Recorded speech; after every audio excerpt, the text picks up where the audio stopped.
This is a video that I posted on Instagram, and the comments look a little something like this. Now, what I'm doing in that video is a technique that we call bump drafting. As you can see, some people frown upon it, but it's actually something that I learned to do when I was just a kid racing go-karts. The reason why you would do it is because you're making the first kart / car go even faster in a straight line, which could benefit the two of you simultaneously. Now, the reason why it's frowned upon is obviously because you're literally bumping another car. If you did that on the road, you could literally even go to jail for dangerous driving. So I can kind of understand why people don't really like it so much. Now, what you got to think is, if you do it in an uncontrolled manner, where you just smash the other guy coming into a corner or something, obviously you might be risking causing a crash, as we're on the limited grip anyway.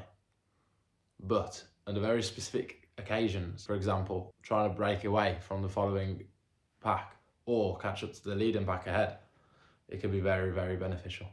But you got to do it with a special technique. As you're driving up towards someone, you got to then lift off the throttle, even sometimes as down to like 20%. So then you get placed onto the back of them. This is a front nose, this is a gearbox crash structure, just so you know. As you get onto there, you want to, what I call, load as opposed to smash. If you come and you just hit with momentum, that's then going to knock that guy about. So you want to just get on there, really just place gently, and now you go back to applying maximum throttle. And because you've got way less air resistance from the slipstream, you're going to be accelerating better than him anyway. And you'll just be pushing him, and then it helps the two of you out.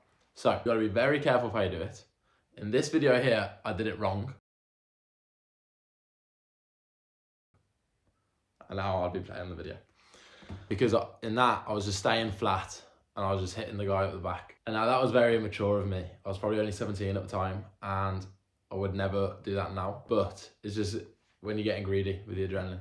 And I was very fortunate that I didn't end up in a big shunt. But occasions like the first clip of this video and this one here, for example, is down, I decided to push him along. That way we could both have a faster race time. I managed to get up to P7. These ones are all fine because all I'm doing, I'm just loading the guy gently and then we can push along together. So, does this change your opinion about bump drafting, or do you still think it's a terrible thing to do?